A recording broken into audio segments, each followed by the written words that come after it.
Good afternoon, children.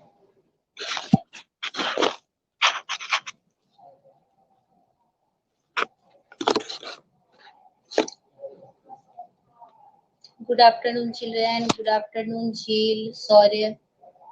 आ जाओ आप लोग, फिर आपका अटेंडेंस पहले मैं ले लूं.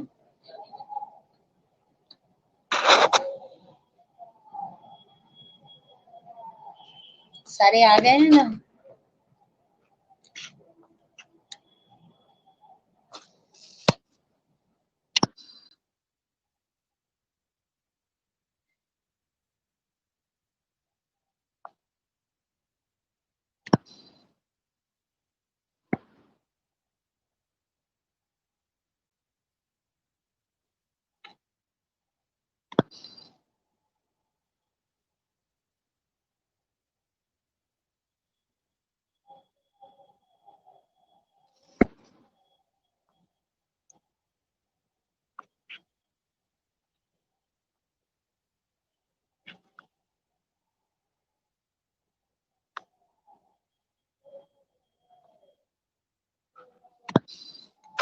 बाद में कौन आया है?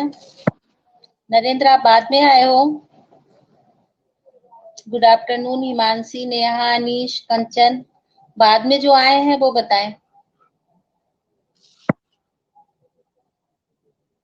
बेटा आज ना नरेंद्र, आप सिर्फ बाद में आए हो ना? बाकी बच्चों का मैंने स्क्रीनशॉट लेके रख लिया है बेटा, आपके अटेंडेंस का.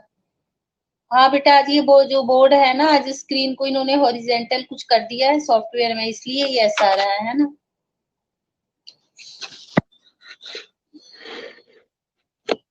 ऑडियो वीडियो दोनों क्लियर आ रहा है ना चिल्ड्रन? आपको आवाज मेरी आ रही है और बोर्ड तो दिख रहा है ना? हाँ बेटा, आज ऐसी ही स्क्रीन है, आज 6 क्लास से ही कर रही हूँ, आज सेम टू सेम है. ऑडियो वीडियो दोनों तो क्लियर है ना बच्चों? क्या विवेक दो मैम. बाकी के बच्चे अब बेटा आपको ऑडियो वीडियो दोनों क्लियर आ रहा है ना? हाँ, स्क्रीन छोटा है बेटा, उसकी टेंशन मत लो, वो हॉरिजेंटल हो गया है वर्टिकल की जगह पे. विवेक, मैं बोलती हूँ तो बेटा आप सुनते नहीं हो मैम क्या बोल रही हैं. आप अपने ही लिखने में लग रखे हो क्या? मैम की भी तो बात सुना करो कि मैम क्या बोल रही हैं.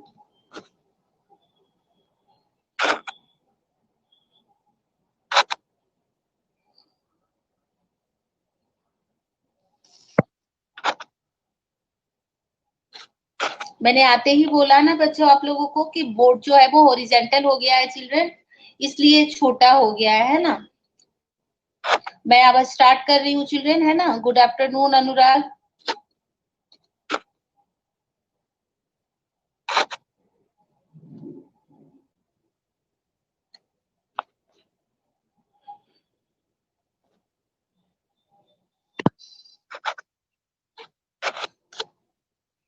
देखो पहले ना हम जो कल 13.4 थ्योरम में आपको बताई थी ना, उसका कन्वर्स भी करना है ना.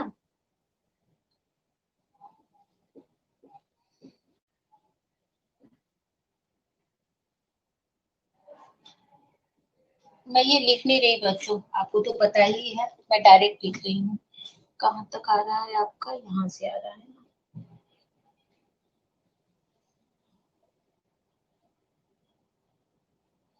ये है कन्वर्स ऑफ 13.5. ठीक है ना. ये थ्योरम कह रहा है, दिख रहा है ना बच्चों आपको, इजीली विजिबल है ना?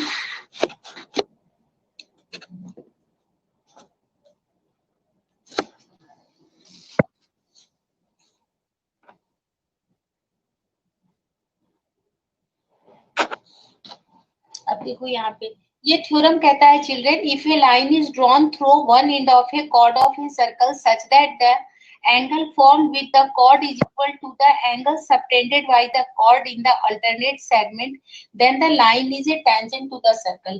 पुराना वाला जो हमने थ्योरम 13.4 किया था चिल्ड्रन, उसमें हमने एक टेंजेंट लिया था और टेंजेंट लेकर चिल्ड्रन हमने प्रूव कर दिया था कि अल्टरनेट सेगमेंट के एंगल जो होते हैं वो इक्वल होते हैं. यहाँ पे क्या है कि हमें एंगल अल्टरनेट सेगमेंट का इक्वल मिला हुआ है. मतलब ये वाला जो एंगल है चिल्ड्रन, वो ऑल्टरनेट सेगमेंट आपको पता ही है इधर बनेगा, ये दोनों आपस में इक्वल हैं। और मुझे प्रूफ करना है चिल्ड्रन, यहाँ पे गिवन है angle B A Q equal to angle A C B, और मुझे प्रूफ करना है चिल्ड्रन कि पी ए बी जो है वो एक टेंजेंट है, P A Q is a tangent. आ गया समझ में हम क्या करने वाले हैं, है ना। यहाँ पे कंस्ट्रक्शन की नीड होगी और वही चिल्ड्रन रैशनल नंबर की तरह। यहाँ पे हम मान लेंगे कि ये नहीं है बल्कि एक और लाइन है बच्चों, वो टेंजेंट है।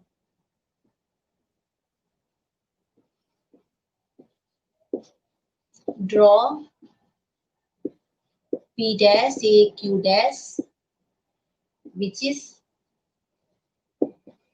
tangent है ना at point A। अब इसका प्रूफ देखो, दिख रहा है सबको।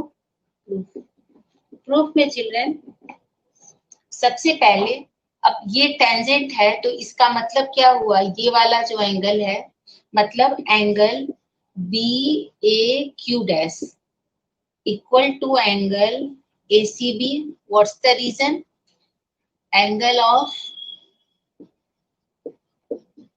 अपोजिट सेगमेंट, जो थ्योरम है आप यहाँ पे लिख लोगे उसको, आपका जो थ्योरम है ना 13.4, या यहाँ पर सीधे लिख दो बाय थ्योरम 13.4 जो है, आप मत लिखना, आप यहाँ पे थ्योरम लिखना। क्या लिखोगे यहाँ पे, बाय थ्योरम। अब ये गिवन क्या है, बट एंगल ACB जो है वो दिया हुआ है किसके, एंगल BAQ के, ये गिवन है। अब इसको 1 और इसको 2 कर दें चिल्ड्रन, तो फ्रॉम 1 एंड 2, बस मैं एक लाइन ही लिख पाऊंगी, इसके बाद मुझे फिर रब करना होगा। फ्रॉम फर्स्ट एंड सेकेंड, ये दोनों आपस में इक्वल हो गए, angle BAQ equal to angle BAQ dash, है ना। अब देखो एंगल BAQ डैश जो है बेटा, ये एक देख रहे हो, ये एक एक्सटीरियर, ये एंगल जो है ये इस एंगल और इस एंगल से मिलकर बना है। Angle BAQ dash is equal to angle BAQ plus QAQ dash. अब देखो एक तरफ तो हम कह रहे हैं कि ये दोनों इक्वल है, एक तरफ हम कह रहे हैं कि ये इन दोनों से मिलकर बना है। ये तभी पॉसिबल है, ये लिख लो तभी मैं आगे लिखाऊंगी, अब नीचे जगह नहीं है मेरे पास, है ना। यहाँ तक हो जाए तो डन लिख देना चिल्ड्रन।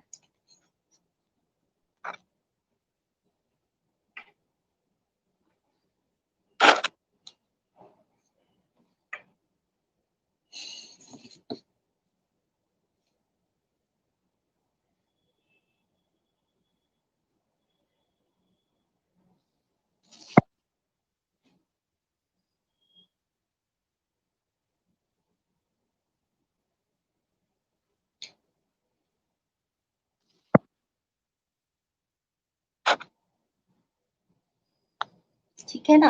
अब देखो ये तभी पॉसिबल है children,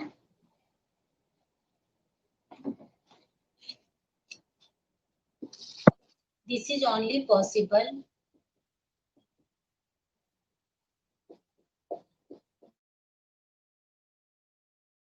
when Q dash coincides, ठीक है ना, therefore BAQ is a tangent। तो क्या प्रूफ, जब कॉन्साइड्स हो गया तो क्या हो गया बेटा, ये तो ये टेंजेंट था और ये लाइन इसके ऊपर लाइन आप पे आ गई, तो वो भी क्या हो गया, एक दूसरे से कॉन्साइड्स हो गया। तो PAQ जो है वो टेंजेंट है कहां पर, at point A. Hence proved. आ गया ना समझ में।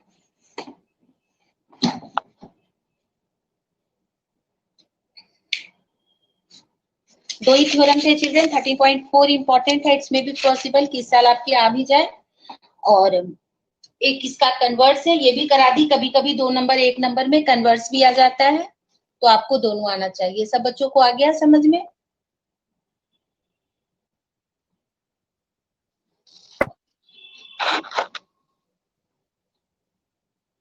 हो गया सबका?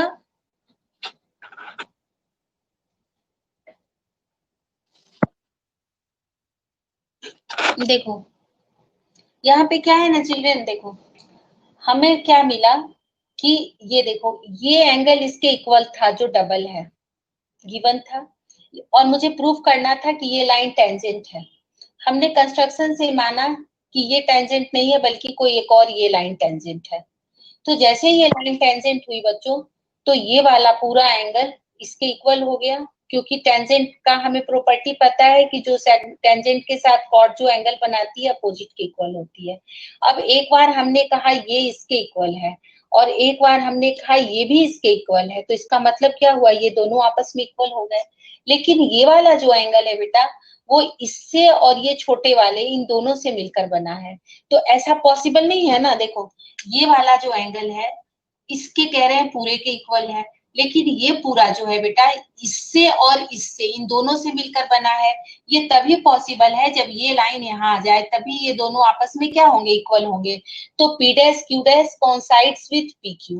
अब चूंकि पी डैश एक क्यू डैश टेंजेंट था बेटा और ये लाइन कॉन्साइड होकर इसके ऊपर आ गई, तो इसीलिए क्या हो गया, दोनों जो है वो भी लाइन टेंजेंट हो गई। आ गया कनिका समझ में? Kanika is it clear?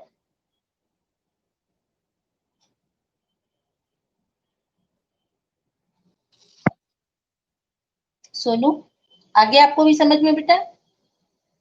जब भी हम ना बेटा, याद होगा आप लोग मिड पॉइंट थ्योरम से हम लोग करते आ रहे हैं, क्या होता है जो हमें प्रूफ करना होता है ना उससे एक दूसरी लाइन को ले लेते हैं बेटा, कि वो जो है याद होगा वहां पे मिड पॉइंट पैरेलल है, और लास्ट में फिर दिखा देते हैं कि दो लाइनें कभी पैरेलल नहीं हो सकती, इसका मतलब दोनों लाइनें एक दूसरे के ऊपर कॉन्साइड्स कर रही हैं। उसी कॉन्सेप्ट को लेकर यहाँ भी हमने समझाया इसको। कि किसान दिव्या सबको आ गया समझ में?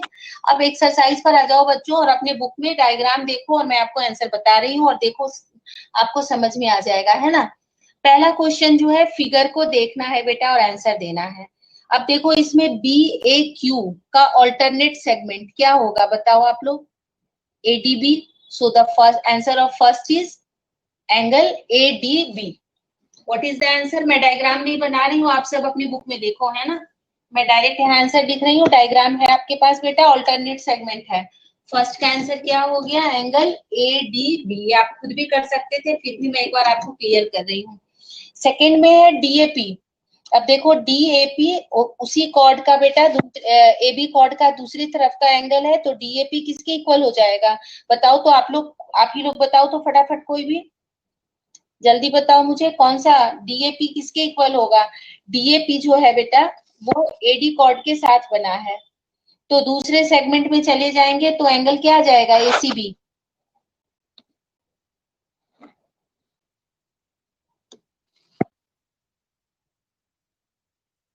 क्या है? डीएपी। डीएपी तो डीबीए। डीबीए क्या दिया है जवाब आप लोगों ने? हाँ करेक्ट है कनिका निहारिका, सही है बेटा। डीबीए लिखो या एबीडी लिखो, एक ही बात है ना। अब थर्ड पे आ जाओ। थर्ड में है if C joint with B, C को बी से ज्वाइन कर देना है, then angle A C B is equal to which angle? Angle A C B. अब देखो ए सी बी बताना किसके इक्वल है? ये हो जाएगा बच्चों बी ए पी के।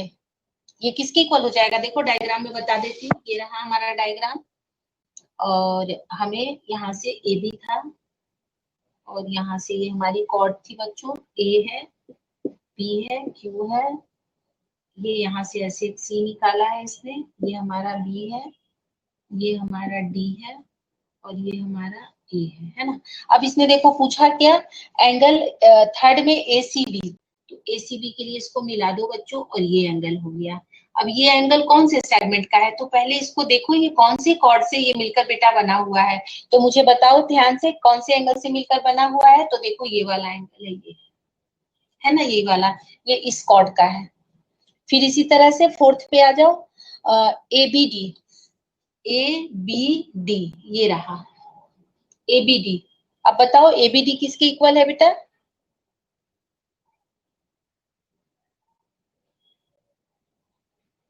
ये वाला एंगल हो जाएगा इक्वल इसके, देखो इसको ध्यान से, डीएपी के, है ना।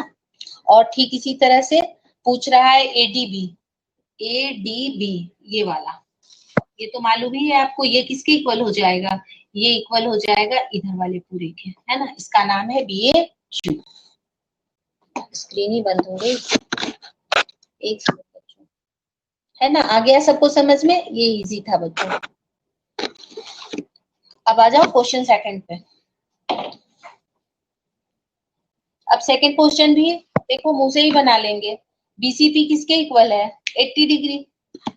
BCP is equal to 80 degree. देखो बच्चों सेकंड भी आपको आ गया ना समझ में, BCP किसके इक्वल है, आ रहा है समझ में, वही ऑल्टरनेट सेगमेंट है। रिस्पॉन्स करो मुझे। सेकंड फिगर देखो आप, BAC मिला हुआ है 80 डिग्री, तो BCP क्या होगा, alternate segment, this is also 80 degree. Is it clear children? ठीक है ना, थर्ड से हम बनाते हैं, यहाँ पर सिर्फ क्या आंसर में लिखेंगे, alternate segment, alternate segment BCP is equal to BAC and this is equal to 80 degree. Okay Neha, अब हम लोग थर्ड क्वेश्चन करते हैं।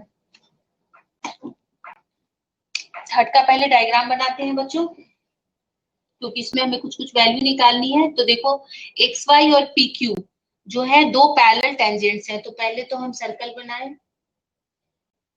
और सर्कल के दो tangents, this is first tangent, this is second tangent, both are parallel to each other. The naming of this is PQ and point of contact is R and this tangent is XY and the point of contact is S. Here is the center O and this is OR. Now there is the point T and T is joined to S and now R is joined to T and this angle is 30 degree. ये तो अपना diagram मिला हुआ है बच्चों। और given में क्या क्या है मेरे पास, गिवन में है PQ पैरेलल टू XY और क्या मिला हुआ है, एंगल QRT, ये मिला हुआ है 30 डिग्री। क्या करना है, टू फाइंड, दिख रहा है ना आप सबको, टू फाइंड एंगल TSY, ठीक है ना, ये क्वेश्चन मार्क है। पहले तो ढूंढ ले कहाँ है हमारा TSY, ये रहा। अब देख लो ये कॉर्ड है बेटा, ऑल्टरनेट सेगमेंट का एंगल होगा, इसको कंस्ट्रक्शन से बढ़ा लो आगे, construction extend RO up to S। अब देखो ये बन गया diameter, RS is solve, proof तो लिखते नहीं है, RS इज डायमीटर, दिख रहा है आप सबको, RS इज डायमीटर, ठीक है ना, तो ये एंगल क्या हो गया, this angle is 90 degree. RS is diameter, therefore angle STR is equal to 90 degree. ऐसे इसकी जरूरत ही नहीं पड़ेगी बच्चों। देखो इसका जो ऑल्टरनेट सेगमेंट है वो ये है, ये चाहिए मुझे, है ना। अब आपको पता है ना कि सेंटर से जो इस पर लाइन डालते हैं वो क्या होता है, 90 डिग्री होता है। OR परपेंडिकुलर ऑन PRQ, या ये दोनों लाइनें पैरेलल है बच्चों, तब भी ये और ये मिलकर 180 डिग्री हो जाएगा। इसकी ऐसे जरूरत ही नहीं पड़ेगी, हमें पता है कि सेंटर से जो हम टेंजेंट पर लाइन ड्रॉ करते हैं वो हमारा पैरेलल होता है। Therefore angle ORQ this is equal to 90 degree. Therefore angle ORT is equal to 90 minus angle TRQ। दिख रहा है आप सबको, नहीं दिख रहा है, नीचे की लाइन नहीं दिख रही बच्चों, उसको हटा देंगे। यहाँ तक 90 हो गया है ना। अब देखो ये 90 हो गया ना चिल्ड्रेन, और 90 में से 30 सब्ट्रैक्ट कर लेना तो क्या आएगा, 60 डिग्री आएगा ना। 90 से 30 और ये 60 तो क्या होगा, ये भी 60 हमारा। आ गया समझ में सबको, यहाँ पे लिख देती हूँ angle ORT is equal to 90 minus 30 and this is equal to 60 degree. और एंगल O मत लिखो इसको, SRT लिखो, angle SRT is equal to angle TSY जो हमें फाइंड करना था, TSY is equal to 60 degree. और कैसा एंगल है ये, ऑल्टरनेट सेगमेंट का है। आ गया बच्चों समझ में? किसी को कोई दिक्कत? देखो वापस कुछ डायग्राम में समझा रही हूँ। सबसे पहले ऐसे भी निकाल सकते थे, लेकिन इस 90 की जरूरत ही नहीं पड़ी। इस लाइन को पूरा मिला दिया बच्चों, ये 90 होता है, 90 में से 30 गया 60 और ये दोनों अल्टरनेट सेगमेंट, इतने से ही बन गया। मुझे इसकी जरूरत ही नहीं पड़ी सेमी सर्कल की। आ गया ना सबको समझ में? ओके, कर लो। तो एक और क्वेश्चन है, लास्ट वाला 4th, वो थोड़ा सा कॉम्प्लिकेटेड है बच्चों।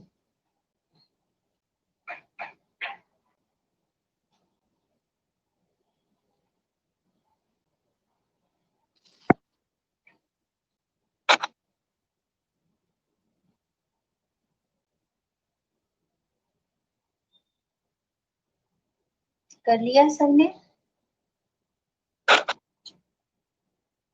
रब कर दूं बच्चों? 4th बताऊं? लास्ट ही क्वेश्चन है इसका, और कंप्लीट हो गया ना आपकी, ये चैप्टर कंप्लीट हो गया आपका।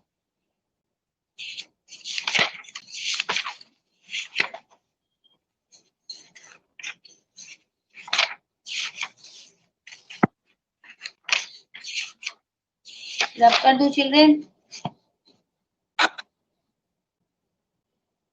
ओके, अब 4th देखो।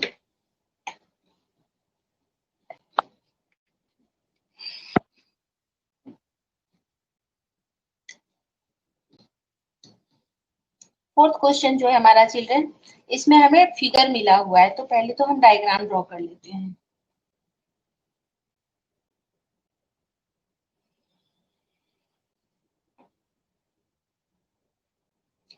इधर से हमारा कॉर्ड है, सॉरी टेंजेंट है, पी ए क्यू, और ना इसके अंदर बेटा एक साइक्लिक क्वाड्रिलेटरल है।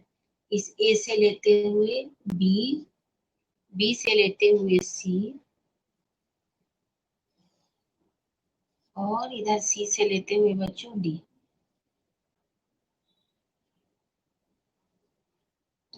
ठीक है ना? ये हमारा गिवन है, तो पहले तो हम गिवन लिख लेते हैं। क्या क्या गिवन है हमारे पास? PAQ is a tangent, ABCD is a cyclic quadrilateral, cyclic quadrilateral, और भी कुछ मिला हुआ है बच्चों, है ना? हमें मिला हुआ है क्या, BD जो है वो पैरेलल है PQ के, नहीं ये प्रूफ करना है हमें, है ना? Diagonal AC bisect angle C, diagonal AC मतलब ये दोनों एंगल इक्वल है। इसकी नेमिंग कर देती हूँ मैं 1 2, और angle 1 is equal to angle 2। ये इतना गिवन था चिल्ड्रन, है ना? प्रूफ क्या करना है? टू प्रूफ, हमें प्रूफ करना है चिल्ड्रन कि BD जो है वो पैरेलल है PQ के। पूरा डायग्राम ढंग से बनाएंगे ताकि हमारी लाइन पैरेलल दिख जाए, है ना?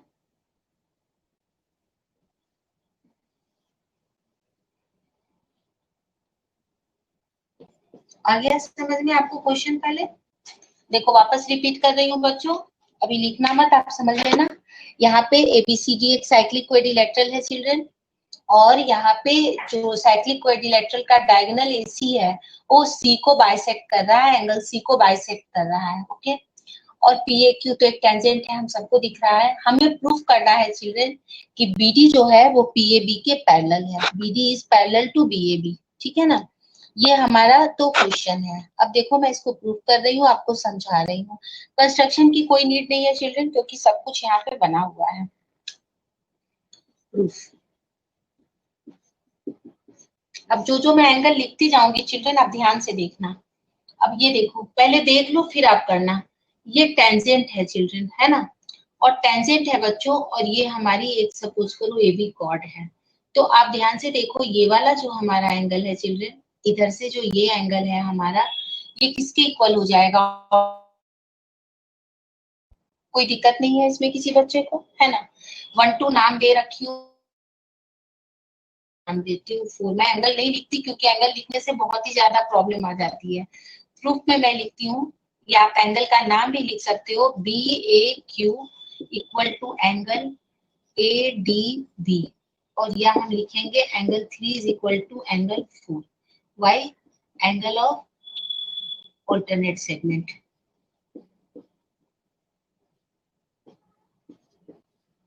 एंगल ऑफ ऑल्टरनेट सेगमेंट, ठीक है, कोई दिक्कत नहीं है किसी को। 3 हमारा 4 के इक्वल हो गया। अब इसी तरह से बच्चों देखो ध्यान से, जो हमने ये लिया 3 को लिया, अब इसके बाद जो है इधर भी देखो, यहाँ पे भी एक ये एडी जो है ये कॉर्ड है ना।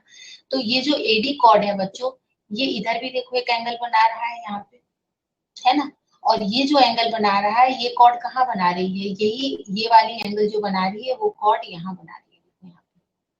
आपको ऑल्टरनेट सेगमेंट को पहचानना बहुत जरूरी है। देखो ध्यान से देखना, एक बार मैं ए बी कॉर्ड ली हूँ, ये किस कॉर्ड के लिए ली हूँ? For chord A B. अब मैं ना ए बी का दूसरा पार्ट नहीं ले रही हूँ, ए बी का इधर वाला पार्ट नहीं ले रही, क्योंकि इधर वाले पार्ट का एंगल इसमें आएगा, इसकी मुझे जरूरत नहीं है बच्चों। देख रहे हो ये साइक्लिक में नहीं आ रहा है। तो इसके बाद ये तो हमारा डायमीटर है, देखो ये एडी भी एक कॉर्ड है, और यहाँ पे हमारा टेंजेंट है, तो एक एंगल यहाँ बन रहा है, इसका नाम मैं 5 रख देती हूँ, ठीक है ना। अब इसका ये वाले का ऑल्टरनेट सेगमेंट कहाँ है बच्चों? एक तो अंदर होता है और एक बाहर, तो ये है 6। अब हम लिखेंगे angle PAD equal to angle, दिख रहा है ना अभी, तो angle PAD is equal to angle, ये हमारा हो गया PAD, और इसका नाम है बच्चों ABD।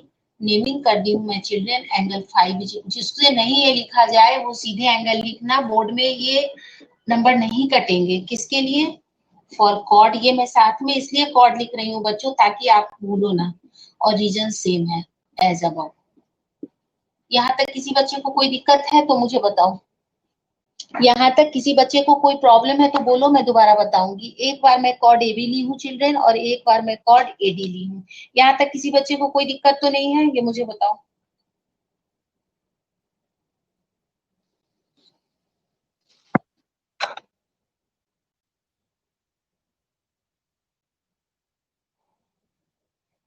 ठीक है, आप यहाँ पर कर लो, फिर मैं करते ही डन लिखना बच्चों, क्योंकि मुझे इसको रब करना पड़ेगा, यहाँ पे स्पेस नहीं है, फिर मैं आगे करूंगी। मैं आपको पहले बता देती हूँ चिल्ड्रन, इसको पैरेलल करने के लिए मैं जो इतना काम कर रही हूँ ना, मेरा बस एक काम है इन दोनों एंगलों को इक्वल करना। ऑल्टरनेट है, अगर मैं 5 को 4 के इक्वल कर दी चिल्ड्रन, तो हमारा काम हो जाएगा। समझ रहे हो मैं क्या करने वाली हूँ बच्चों? 5 4 को इक्वल करने वाली हूँ, बस यही मेरा काम है और कुछ भी नहीं है।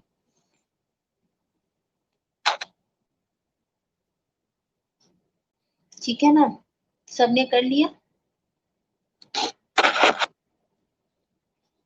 अब देखो बच्चों, आराम से देखना, मुझे इधर वाले से 3 से तो कोई मतलब नहीं है। अब इस 4 को देखो, ये 4 जो है बच्चों, ये इस कॉर्ड ने बनाया है, एबी कॉर्ड ने, और इसी कॉर्ड ने बेटा ये 2 को भी बनाया है। देखो ध्यान से, ये एबी कॉर्ड जो है ये इस 4 एंगल को बनाई है, और इसी एबी कॉर्ड ने बच्चों इस 2 एंगल को भी बनाया है ना। तो अभी तो मैं यहाँ पे थोड़ा लिख सकती हूँ, मेरे पास जगह है चिल्ड्रन। अब मैं लिखूंगी angle 4 is equal to angle 2। क्यों? Angle of same segment, angle of same segment, इसका नाम मैं दे रही हूँ 3। 1 2 तो ले चुकी हूँ, यहाँ पे इसको 2 कर देती हूँ। एंगल 4 जो है हमारा चिल्ड्रन, एंगल किसके इक्वल है? 2 के। वाई? बिकॉज वो सेम सेगमेंट के एंगल हैं। और अब देखो बच्चों, ये जो 6 है ये 6 1 के इक्वल है, क्योंकि उसके लिए कॉर्ड कौन है? देखो ध्यान से, ये एडी कॉर्ड इधर भी बना रही है और यही एडी कॉर्ड इधर भी बना रही है। अब मैं लिखूंगी angle 6 is equal to angle 1, ठीक है ना। Angle 6 is equal to angle 1। Why? Because 4 same as above, ये भी ऑल्टरनेट सेगमेंट है ना। अब देखो 1 2 के इक्वल है, तो 4 भी किसके इक्वल हो गया? 6 के इक्वल हो गया। 4 किसके इक्वल हो गया? 6 के इक्वल हो गया। अब हम लिखेंगे from third and fourth, from third and fourth angle 4 is equal to angle 6। मुझे सिर्फ एक इसकी जरूरत है बच्चों, इसको मैं रख लेती हूँ 5 6 को।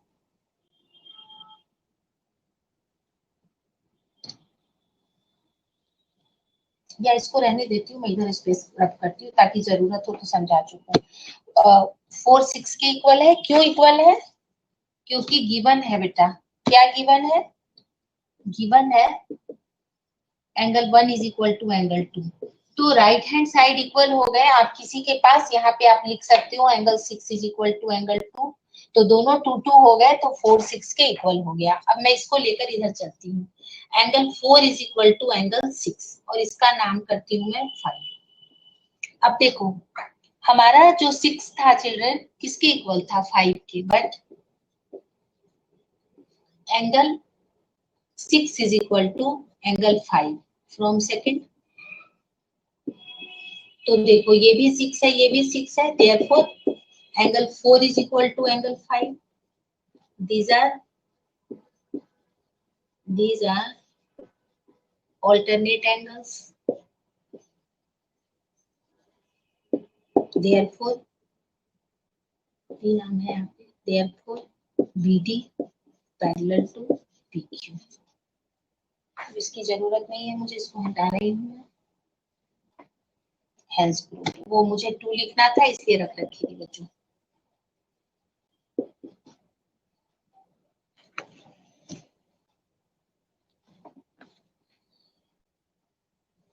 सबको समझ में आया है या वापस एक बार वापस रिपीट करूं?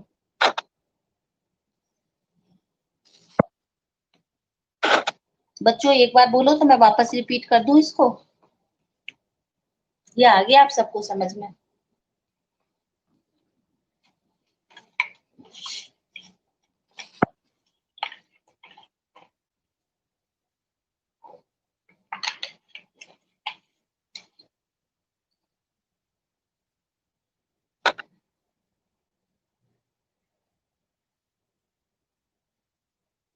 कर रही हूँ, देखो किशन रिपीट कर रही हूँ बेटा।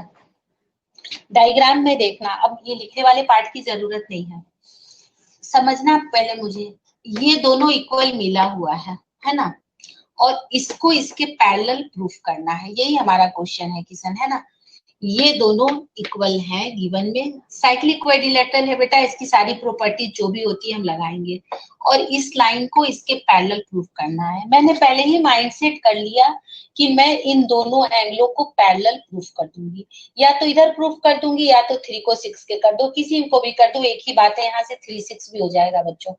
तो मैंने ना सोचा कि इन दोनों को मैं इक्वल प्रूफ करूं, और ये ऑल्टरनेट एंगल है, तो जब ये ऑल्टरनेट एंगल है तो ये दोनों लाइनें खुद ब खुद पैरेलल हो जाएंगी। ओके, सबसे पहले मैंने ऑल्टरनेट सेगमेंट का हेल्प लिया। 3 किसके इक्वल है? 4 के, और 5 किसके इक्वल है? 2 के।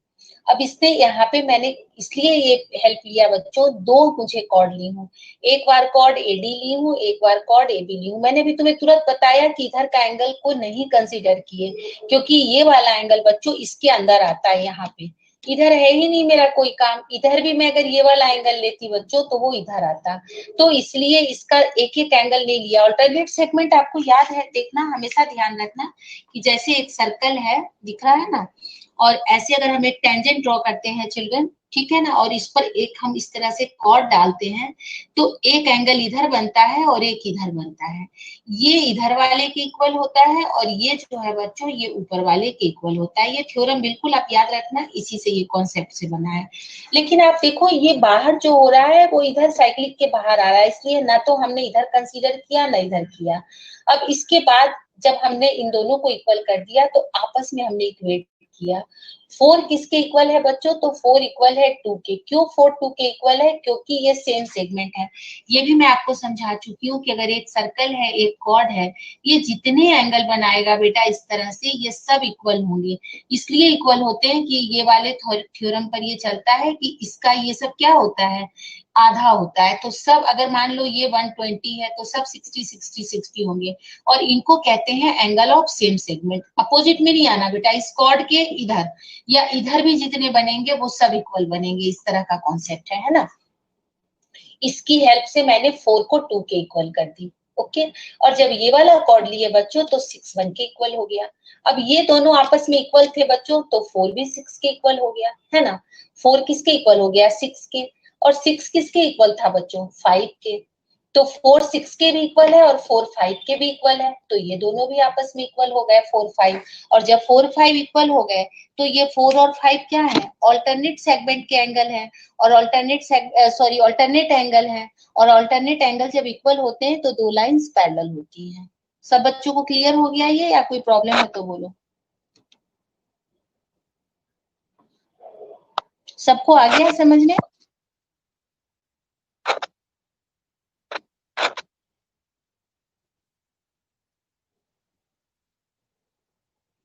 मिसलेनियस 12 का question 20 to 24, miscellaneous 12 chapter. Okay,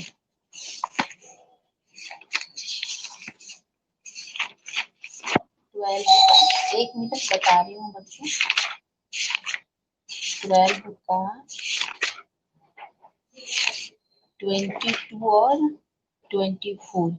बेटा ये कनिका 22 और 22 तो काफी बड़ा है बेटा, इसको बताने के लिए मिनिमम कम से कम मुझे 15 मिनट की जरूरत पड़ेगी, तब जाकर ये मैं सॉल्व कर पाऊंगी। आपको बड़ा है, और 24 तो ज्यादा बड़ा नहीं है बेटा, लेकिन ये with the help of construction बनेगा।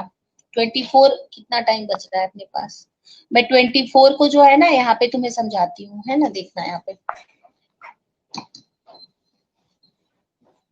22 ना मैं बाद में बताऊंगी बच्चों, है ना, वो अभी नहीं हो पाएगा, उसके लिए कम से कम 15 मिनट की जरूरत होगी।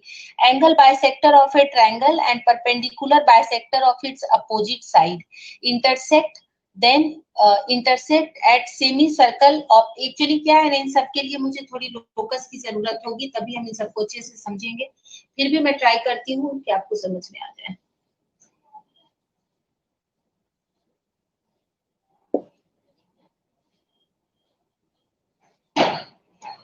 Angle bisector of a triangle,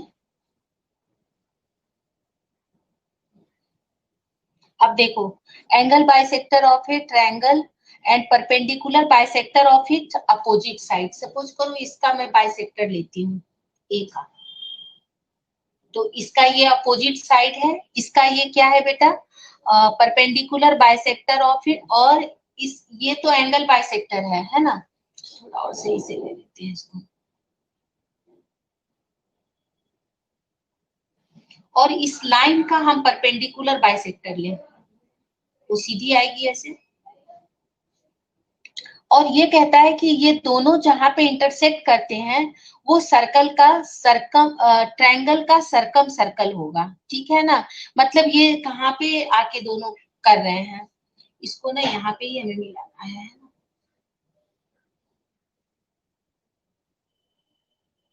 यहाँ पे ये वाली ये लाइन है बेटा एंगल बाइसेक्टर की, और ये जो है परपेंडिकुलर बाइसेक्टर की लाइन है ना। ये दोनों कहाँ पे आके मिल रहे हैं, डी पे। हमें इसी को प्रूफ करना है कि ये क्या है, ये क्या वर्ड है?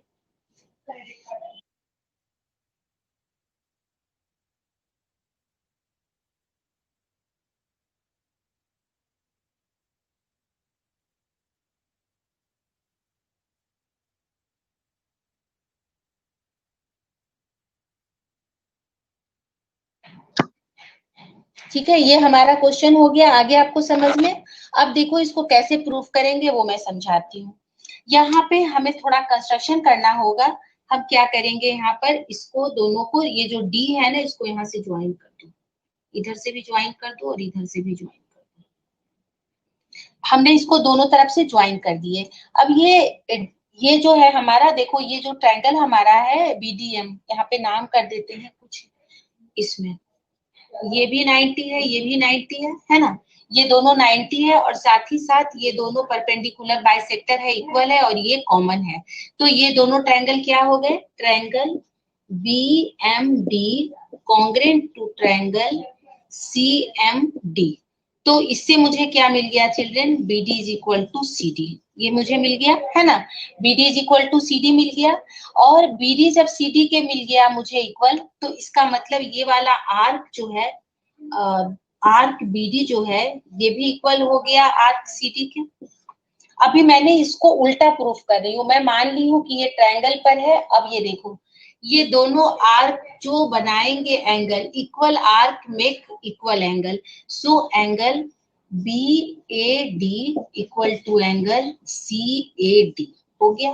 मैंने उल्टा इसको प्रूफ किया। बुक ने कहा था कि ये परपेंडिकुलर, ये एंगल बाइसेक्टर है और ये परपेंडिकुलर बाइसेक्टर है, तो मैंने मान लिया कि ये सर्कम सेंटर पर है और मैं प्रूफ कर दी। क्या मैंने इसमें प्रूफ क्या कर दिया कि एडी जो है, एडी बाइसेक्ट एंगल ए। ये मैंने यहाँ पे प्रूफ कर दिया। आ गया ये समझ में तुम्हें? कनिका, आपको ये आ गया 24 समझ में बेटा?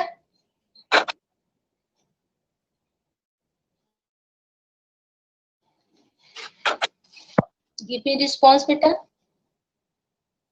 ये इसको सरकम, तो मैंने ये प्रूफ कर दिया कि ये दोनों लाइनें जो है यहाँ पे जो है वो बाइसेक्टर है। Give me response. Okay children, तो आज आपका ये चैप्टर कंप्लीट हो गया बच्चों। अब सिर्फ आपका कंस्ट्रक्शन और लोकस, कंस्ट्रक्शन से आधा पार्ट आपका हट गया है बच्चों। वैदिक मैथ से भी पीछे का पार्ट हट गया है, बस ये आपका अब रह गया है, थोड़ा थोड़ा सा है, और बाकी यहाँ आपका कोर्स कंप्लीट हो गया। Bye bye children.